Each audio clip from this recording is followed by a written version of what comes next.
The morning sun poured into the grand penthouse apartment, casting golden rays across marble floors and high-end furnishings that looked like they belonged in an interior design magazine. Olivia Bennet stood barefoot in the open-concept kitchen, stirring a pot of herbal tea while humming softly. Her hand instinctively rested on her small but growing baby bump. There was a serene glow about her, the kind that often comes with the early months of pregnancy, a mix of anticipation, joy, and vulnerability. At 28, Olivia had built a name for herself as a rising star in the interior design world. Clients praised her for her intuitive sense of space and light, her ability to blend elegance with comfort. She had a warm smile, the kind that made strangers open up. Her designs had been featured in several home decor magazines, but she never let the attention change her. She remained grounded, modest, and deeply grateful for the life she was building. Her husband, Jason Reed, was a different story. 32 and razor-sharp in both mind and appearance, Jason was the CEO of Reed Properties, one of the fastest-growing luxury real estate firms in the city. With his perfectly tailored suits, polished leather shoes, and a Rolex that cost more than some cars, Jason was the very image of power and success. He was charming in public, charismatic at events, and respected if not feared by his competitors. Together, they seemed like the perfect couple, young, beautiful, successful. Their love story had been the kind friends envied and Instagram adored. They had met at a charity gala 4 years earlier. Olivia was designing the venue's interior, and Jason was one of the top donors. Their chemistry had been instant. Within a year, they were married in an extravagant ceremony on the Amalfi Coast. Now, 3 years later, Olivia believed they were finally stepping into the most exciting chapter of their lives, parenthood. She had already started planning the nursery, carefully selecting soft pastels and handcrafted wooden furniture. She imagined Jason reading bedtime stories, rocking their child to sleep, being the kind of father she never had. But something was changing, something she couldn't quite name yet. Jason had grown distant. His late nights at the office became more frequent. The conversations they once had over dinner were now replaced by silence or curt replies. When she spoke about the baby, he would nod absent-mindedly or glance at his phone. He no longer touched her belly or asked how she was feeling. The warmth in his eyes had dimmed, replaced with a coldness that chilled her more than she liked to admit. Still, Olivia clung to the illusion. She told herself he was stressed, business was booming, after all. Maybe he was just overwhelmed, unprepared for the reality of becoming a father. She bought books about parenting and left them on his side of the bed. She planned quiet weekends, cooked his favorite meals, and laughed a little louder when he was around, hoping to remind him of how things used to be. Their friends still called them the power couple. Strangers still admired them in public. On social media, their lives looked flawless. Elegant dinners, vacation photos, a glowing baby announcement with Jason's hand lovingly placed over her bump, it was all there, a curated gallery of happiness. But behind those filters and smiles, a storm was quietly brewing. Olivia felt it in her bones, in the way he avoided eye contact, in the sudden secretiveness of his phone, in the way he'd started calling her Liv instead of baby. She didn't know it yet, but the illusion she was holding onto so tightly was about to break. And when it did, her world would fall apart only to be rebuilt from the ashes in a way no one, not even Jason, could have imagined. The air felt heavier than usual that evening. Olivia sat on the cream-colored sofa in their sprawling living room, the soft hum of the city filtering through the floor-to-ceiling windows. She had just finished organizing a small drawer of baby clothes, tiny socks, onesies, and hand-knitted hats she'd picked up during one of her solo shopping trips. Jason hadn't joined her on a single one. Still, she believed he would come around. He had to. When Jason walked in, his expression wasn't tired or drained like she expected, it was calculated, distant. He didn't greet her, didn't glance at the shopping bag on the table labeled for Baby Reed. He moved like a man with purpose, not routine. Olivia noticed it instantly. "Hey," she said softly, standing up, resting one hand on her belly. "You're home early tonight." He didn't respond immediately. He walked past her and poured himself a drink, scotch, 2 fingers, no ice. The sound of the liquid hitting the crystal glass seemed louder than usual. Then he turned around and faced her. "We need to talk," he said. Olivia's heart skipped. The way he said it, it wasn't gentle. It wasn't loving. It was businesslike. Her smile faltered. Okay, what's going on? She asked, trying to keep her voice steady. Jason sighed, placing his glass down carefully. I don't want to do this anymore, Olivia. She blinked. Do what? This. He gestured vaguely. The marriage. The family thing. A cold silence fell over the room. Olivia stared at him, hoping she had misheard. You don't mean that, she whispered. Jason looked her straight in the eyes. I do. You've changed, Olivia. Since the pregnancy, you've become different. Dull. It's like you've lost your spark. Her chest tightened. I'm carrying your child, Jason. Of course I've changed. He shrugged. Well, I need someone who excites me. Someone who keeps up. Tears welled up in her eyes, but she refused to let them fall. Who is she? He didn't even hesitate. Her name is Tiffany Moore. She's smart, beautiful, fun. She gets me. Tiffany. Olivia repeated, stunned. The influencer girl? She's 25, Jason. And she makes me feel alive, he replied coldly. The room tilted. Olivia gripped the edge of the sofa to keep herself steady. Her baby kicked lightly inside her, as if sensing her distress. I gave you everything, she said, voice trembling. I helped you build your empire, Jason. I stood by you when no one else did. And I won't forget that, he said, as if that made it better. But I'm done pretending. I want out. Tears finally slipped down her cheeks. You want a divorce? Now? When I'm 7 months pregnant? Jason didn't answer. Instead, he walked to the hallway, picked up an envelope, and handed it to her. In this envelope is the name of a lawyer. Mine. You can have your own. I'm not fighting over anything, but don't expect much. Most of the business is in my name. She opened the envelope with shaking hands and looked at the cold legal paperwork inside, papers that reduced their love, their home, their future, into neat bullet points and clauses. I won't leave, she said defiantly. This is my home, too. But Jason had already anticipated that. You'll have to. The apartment is legally owned by Reed Properties. You're just a guest now. It was like someone reached inside her and tore something vital out. Later that night, Rachel arrived with her car. Olivia, dazed, didn't pack much, just a duffel bag, her maternity clothes, and the baby clothes she had folded with so much care only hours before. Rachel's eyes filled with tears when she saw her friend's pale, broken face. She hugged her tightly, whispering, "You're not alone. We'll get through this." The new apartment was nothing like the luxury penthouse. It was a small 2-bedroom in a quieter part of town, far from the glamorous life Olivia once had. But it was warm, and more importantly, it was hers, for now.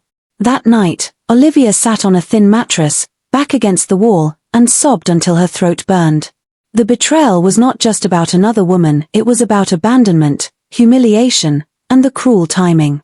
But even in that darkest hour, something inside her refused to die. The days blurred together in a quiet, grey haze. Olivia sat curled up on a second-hand couch, her arms wrapped around a growing belly that now felt heavier than ever, not just with life, but with grief, confusion, and loneliness. The small apartment, though clean and safe, lacked warmth. The walls were bare.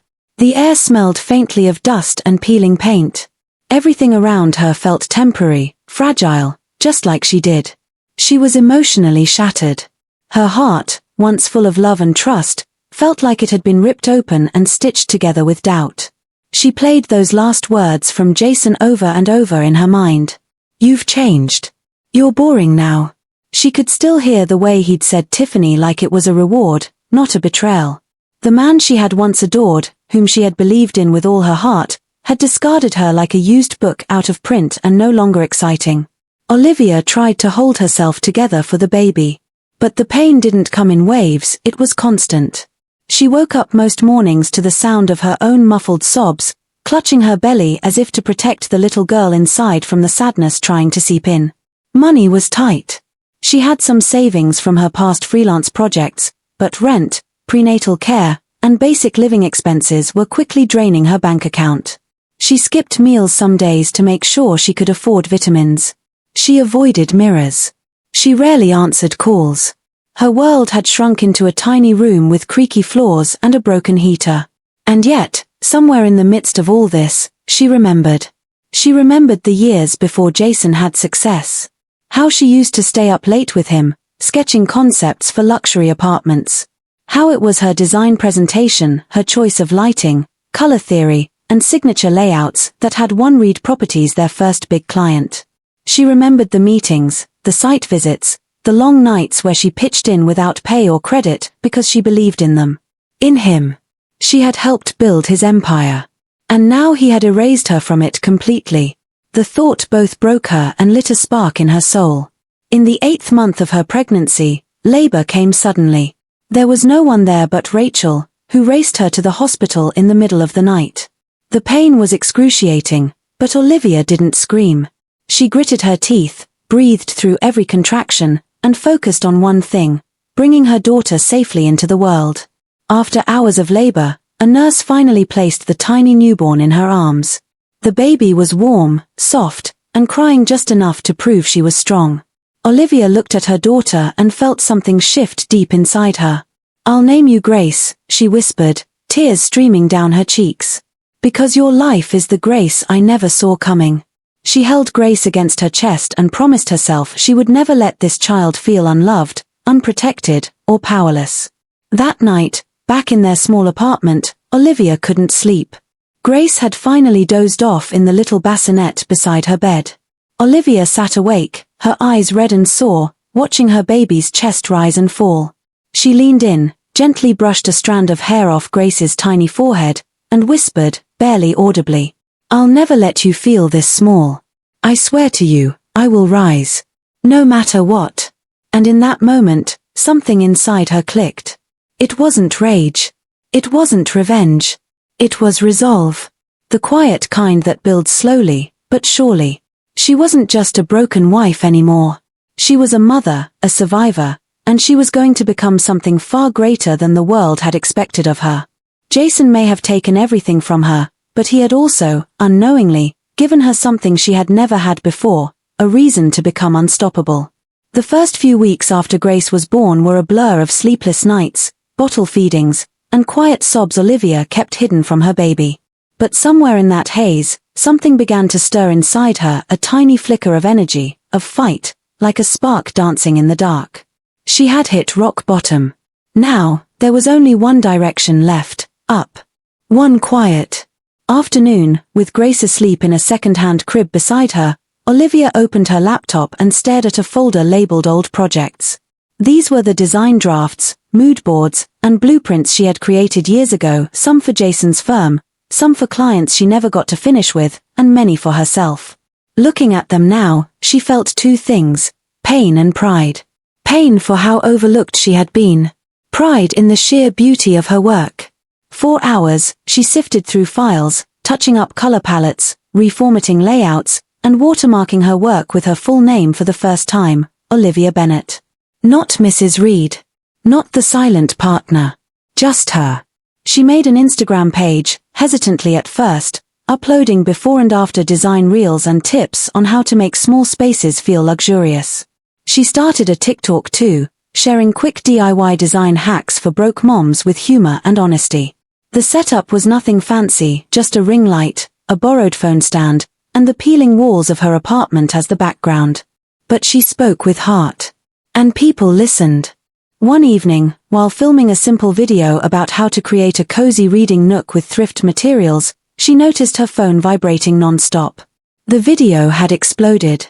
Within 48 hours, it had over 1 million views, thousands of comments, and hundreds of direct messages. People were tagging their friends, asking for more. Interior blogs reposted it. A popular lifestyle influencer even commented, "This is genius. I want her to design my space." And then came the email that changed everything. A representative from Luminaire Living, a well-known boutique luxury furniture brand, reached out. They wanted Olivia to collaborate on a small design series using their sustainable line. At first, Olivia thought it was a prank. But when the Zoom call happened, and the contract was real, her hands shook. That collaboration led to another. Then another. She quickly rebranded everything. Olivia Designs, style that heals. It wasn't just a tagline. It was a mission. Olivia poured her story, her pain, her motherhood, her resilience into every design she touched. Her spaces didn't just look good. They made people feel good. Whether it was a single mother needing a calming nursery or a widow wanting her home to feel alive again, Olivia connected with clients on a deeper level. They didn't just hire a designer. They hired someone who understood. Word of mouth spread like wildfire. Her Instagram grew to 50K, then 100K followers. Her TikToks were now being used as examples in design schools. She was invited on podcasts to talk about healing through creative work. She didn't just revive her career. She rebuilt it from the ground up. Each paycheck went into savings and investing. She upgraded to a better apartment. Hired a part-time nanny so she could focus more. Grace had a bright nursery filled with color, light, and love. And Olivia, though still healing, no longer felt like a ghost of who she used to be. She was becoming someone new, someone stronger. Jason's name never came up. She never mentioned him. Never needed to. Her success was no longer in relation to what she lost, but in celebration of what she had found within herself. And somewhere deep down, she knew.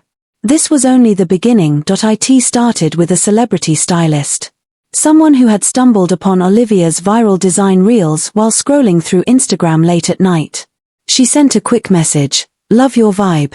Could you help me revamp my home office?" Olivia said yes. She treated it like the most important project of her life. The stylist posted before and after shots with glowing reviews, and just like that, Olivia's inbox was flooded with inquiries. The momentum became unstoppable. Within months, her client list included actors, influencers, athletes' wives, and business executives all wanting a piece of what Olivia offered, design with soul. Not just luxury, but intimacy. Not just trends, but truth. Every space she touched told a story, healing, rebirth, and quiet strength. Her brand, Olivia Designs, style that heals, wasn't just a tagline anymore. It was a movement. TV networks approached her for home makeover segments. Blogs labeled her the voice of design for modern women. A viral YouTube mini-documentary titled From Rock Bottom to Renovation Queen brought her a whole new audience. She was nominated for an Emerging Innovator Award in the design industry. Still, Olivia kept her head down, her focus sharp, and her heart rooted in the two things that mattered most, her daughter and her purpose. Then came the email from Ethan Carter. Ethan was a venture capitalist, well-dressed, soft-spoken, and known for backing ethical, women-led startups. He had followed Olivia's journey quietly, watching her build a brand that wasn't just profitable, but powerful. The subject line read, "Let's talk expansion." Their first meeting took place in a chic downtown cafe. Olivia wore a navy blue power suit and heels, no longer the broken woman in a dim apartment, but a force walking in her truth. Ethan extended a fair offer, investment, mentorship, and strategic guidance in exchange for a minor stake in her brand. "You don't need me to succeed," he told her, smiling. "But with me, we'll get you there faster." Olivia admired his honesty. He didn't try to control her, he wanted to uplift her. The deal was signed. Olivia Designs became a full-fledged design studio, with a growing team of architects, project managers, and junior designers. She handpicked every employee, prioritizing talent, integrity, and vision over resumes. Her leadership was firm but nurturing. And then, one day, while touring office spaces for her team, she stood in front of a sleek, glass building in the heart of the financial district, a place Jason used to brag about owning a few floors in. She remembered his voice so clearly. "One day, I'll have a whole floor here. That's when you know you've made it." She walked into the lobby, her heels clicking across the polished tiles, and inquired about availability. As fate would have it, the top floor was now up for lease. 3 weeks later, she signed the lease. It was poetic. It was powerful. Her new office was minimalist but elegant. Earth tones, soft lighting, natural textures, a reflection of her style and soul. She installed a glass wall facing the skyline and a framed quote in her private office. Built from the ground up. Her wardrobe transformed. Out were the modest, hesitant outfits. In came confident lines, tailored fits, silk blouses, sharp blazers, and rich textures. She no longer dressed to blend in, but to own every room she walked into. Her posture straightened. Her voice grew more assured. When she spoke in meetings, people leaned in. She had become someone even she wouldn't have recognized a year ago, but the essence of who she was remained untouched.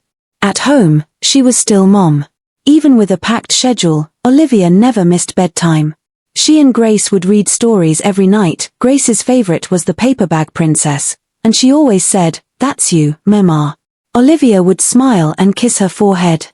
"One day, you'll be the queen of your own castle too." They had their own rituals, Saturday pancake breakfasts, dance parties in the living room, sidewalk chalk drawings outside their building. Her world, no matter how big it grew, always revolved around Grace. And Olivia never forgot where she came from. She launched an initiative, Second Room, offering free design consultations for single moms trying to build better spaces for their children. Her story, once defined by betrayal, was now shaping hope for others. Meanwhile, Jason's name rarely crossed her mind. She had no interest in gossip or updates. She didn't Google him. Didn't stalk Tiffany's socials. She didn't need to. Because Olivia had become everything he once claimed she wasn't. Not only exciting, but unstoppable. Not just enough, but more. She wasn't chasing revenge.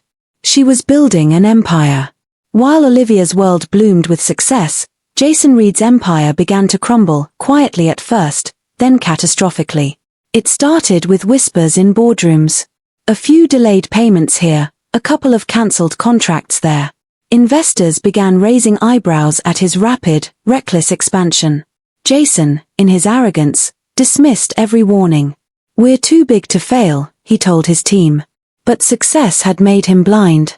Without Olivia's grounded, intuitive touch in his designs and without her insight into customer psychology, his developments felt hollow. Beautiful but soulless. His projects lost their charm, and soon, they started losing value. His new partner, Tiffany Moore, may have been dazzling on social media, but she had no head for business. She encouraged risky ventures, fast cash schemes, and lavish spending. They hosted influencer parties in million-dollar condos still under construction. The PR was flashy, but the sales weren't. Clients began pulling out. Developers backed away. Jason ignored the signs, caught up in the illusion that social buzz equaled success. Then came the scandal. A leaked video of Jason berating a contractor went viral, painting him as a ruthless bully. News outlets picked up the story, and suddenly, the once-admired tycoon became a target. Clients severed ties. Sponsors withdrew. Tiffany didn't stick around to weather the storm. One evening, Jason came home to find her closet empty and a note on the marble kitchen counter. "I didn't sign up for your downfall. Good luck." Just like that, she was gone off to greener pastures, younger fame, and someone else's spotlight. Jason stood in the silence of the penthouse he once shared with Olivia, now echoing with emptiness. He poured himself a drink, but even that felt hollow. For the first time in years, he realized he had no one, not a wife, not a partner, not even a true friend. Desperation crept in like mold under fine wallpaper. He began reaching out to investors, past clients, anyone who might be willing to fund a new project, his comeback. But doors kept closing. People smiled politely, then declined. He had burned too many bridges, made too many enemies. And in his frantic search for salvation, one name kept coming up. Olivia Designs. At first, he scoffed. Ha! He told himself she'd gotten lucky. That it was just internet fame. A fluke. But the more he looked, the more he saw, magazine covers, celebrity endorsements, award nominations. Even Forbes had featured her under top 10 women redefining design. She wasn't just successful. She was everywhere. His old assistant mentioned that Olivia's studio had opened on the top floor of one of his favorite towers, the one he had once dreamed of owning. Jason laughed bitterly. It was too poetic to be a coincidence. She hadn't just moved on. She had outshined him. Quietly. Completely. He clicked on her website, unsure of why. There she was, elegant, glowing, confident. No trace of bitterness in her brand. Just grace, strength, and power. And there he sat, in a half-empty apartment, surrounded by unpaid bills and silence. His empire, once built on ego and flash, had fallen. Hers, built on pain and purpose, was thriving. Jason Reed, the man who had once believed he was untouchable, was now nothing more than a forgotten name in a forgotten press article. And in the shadows of his collapse, he finally understood. He hadn't just lost Olivia. He had lost everything. Jason adjusted his cufflinks nervously as he stepped into the high-rise building downtown. It was his last real shot. Reed Properties was weeks away from defaulting. Employees had gone unpaid, creditors were circling, and his name, once a golden stamp in real estate, was now barely whispered in meetings. Still, he held on to hope. A wealthy investment group had expressed interest in acquiring and reviving his brand. They'd kept the details vague but confirmed a formal meeting today. Jason clung to it like a lifeline. If he could sell enough equity, maybe he could keep the name. Maybe he could salvage what little remained of the company and of himself. The elevator dinged at the top floor. He stepped out, surprised by the elegance of the space. Polished wood floors. A signature scent in the air, light lavender and sandalwood. A curated gallery of framed interiors lined the hallway. The design was both modern and soulful, calming and commanding. It was hauntingly familiar. He was led into a sleek glass-walled boardroom. Several suited individuals were already seated, murmuring softly, eyes turning toward the door as Jason entered. But all the air was sucked from his lungs the moment he looked ahead. There, at the head of the long table, sat Olivia. Poised. Elegant. Unshaken. She wore a sharp black blazer, a silk blouse in cream, and minimal gold jewelry. Her hair was swept back, her posture tall. No sign of the woman he'd last seen, with swollen eyes and a suitcase by the door. Jason froze mid-step, eyes wide. Olivia, he croaked, half in disbelief, half in fear. She looked up slowly, a small smile playing on her lips. "Hello, Jason," she said, her voice smooth and controlled. "Please. Have a seat." He obeyed, instinctively, lowering himself into the chair like a schoolboy called into the principal's office.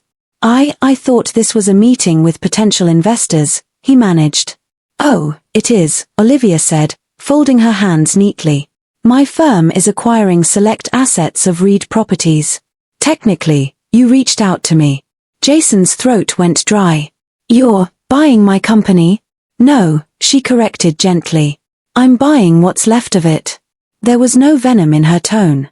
Just calm, undeniable dominance. She slid a document folder toward him. "These are the terms. We'll take over 3 key developments, the client book, and the commercial property licenses. You walk away with what dignity you can." Jason stared at the folder, his vision blurring slightly. "This isn't revenge?" he asked, voice hoarse. Olivia tilted her head. "No. This is business." But, her eyes twinkled just slightly. "I must admit, it feels poetic." He felt the weight of every decision he'd ever made crashing down at once. "You really built all this," he said softly, scanning the office. "Without me." Olivia leaned back in her chair, crossing one leg over the other. "No, Jason," she said. "I built it because of you." Silence filled the room. Jason looked around, suddenly aware of the curious, respectful glances from her team. She wasn't just successful, she was admired. Followed. She had become the leader he had only ever pretended to be. "I'll sign," he said quietly. Olivia nodded. "Good. My legal team will walk you through the rest." As Jason stood to leave, Olivia rose too. For a brief moment, they stood face to face again, not as husband and wife, but as queen and fallen king. "Take care of yourself, Jason," she said. "And next time you underestimate someone, don't." He walked out without a word, shoulders slumped, defeated. Olivia turned back to the table, her team already waiting for the next steps. She didn't gloat. She didn't linger. Because this was never about revenge. This was about reclaiming her power. And now, she owned his world, piece by piece. The old mansion stood still under the late afternoon sun, its once pristine walls now slightly weathered by time and neglect. Olivia stood at the gate for a long moment, staring up at the house she had once poured her heart into. She had chosen every fixture, every paint color, every light fitting with love. Back then, it had symbolized a shared future, a home built on dreams. Now it was just a structure. Empty. Quiet. She stepped inside with measured grace. The real estate agent had let her in for a brief walkthrough. It was being listed for foreclosure, and Olivia had asked to see it one last time, not to buy it, but to say goodbye. Her heels echoed against the hardwood floor as she walked through the rooms that once held so many memories. The nursery that she had never gotten to finish. The dining room where silence had spoken louder than words.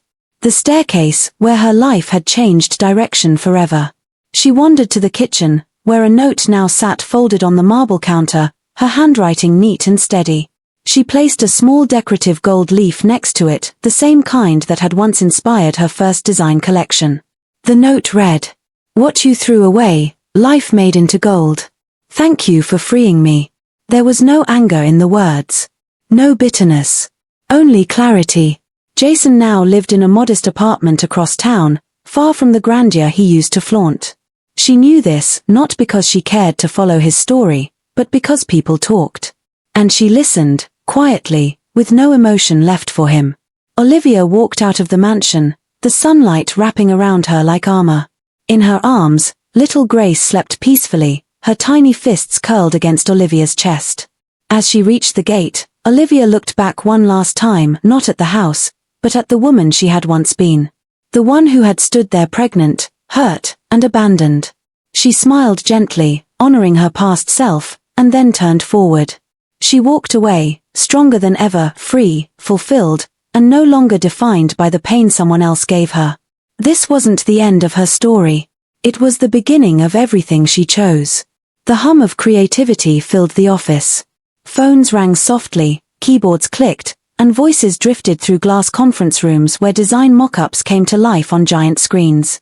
The headquarters of Olivia Designs was now a beacon in the heart of the city, a symbol of bold reinvention and elegance with empathy.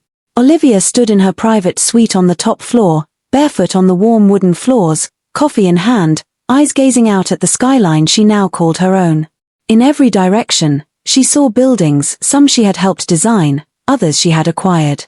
And beneath them, people living in spaces she had once only dreamed of bringing to life. She was no longer the woman left behind. She was the woman who built forward. What started as a small online presence had blossomed into multiple thriving companies. There was Olivia Designs, her flagship design studio, Grace Living, her eco-friendly home goods line named after her daughter, and most recently, the Olivia Bennett Foundation, created to support single mothers through housing grants, education, and small business mentorship. She had turned her pain into purpose and her platform into power. That morning, the office buzzed a little louder than usual. Grace, now 5 years old, had the day off school and insisted on spending it with her mom. She was a ball of curly hair, mismatched socks, and endless questions. Every employee who passed her desk smiled. Grace was a part of the company now, in her own way, her laughter echoing in corners, her crayon masterpieces pinned next to architectural plans. Inside Olivia's office, Grace stood on her tiptoes and grabbed a marker. On the glass whiteboard near the window, she drew a simple picture, stick figures under a sun. Next to it, in giant crooked letters, she wrote, "Mommy's the boss." Olivia laughed softly, stepping over to hug her daughter from behind. "Yes, sweetheart," she whispered. "Mommy is." Later that day, as the office emptied out and the sun began to set, Olivia stood alone in her suite. She took a deep breath, closed her eyes for a moment, and let the silence wrap around her like an old friend. Her journey had been brutal at times. The betrayal, the heartbreak, the fear of failure. But through it all, she never gave up. Not on herself, and not on the future she believed she could still create. She opened her eyes and looked once more out at the city below, bright, alive, full of stories she would never hear but had somehow touched. And then, like the final scene of a story told through fire and grace, A soft inner voice narrated the words that now defined her legacy. He left me when I was at my lowest. But I rose to heights he couldn't even dream of. This is my world now. The camera pulls back out of the office, past the skyscraper windows, up into the sky, showing Olivia standing tall, her daughters drawing behind her, her city before her. No longer surviving, but reigning.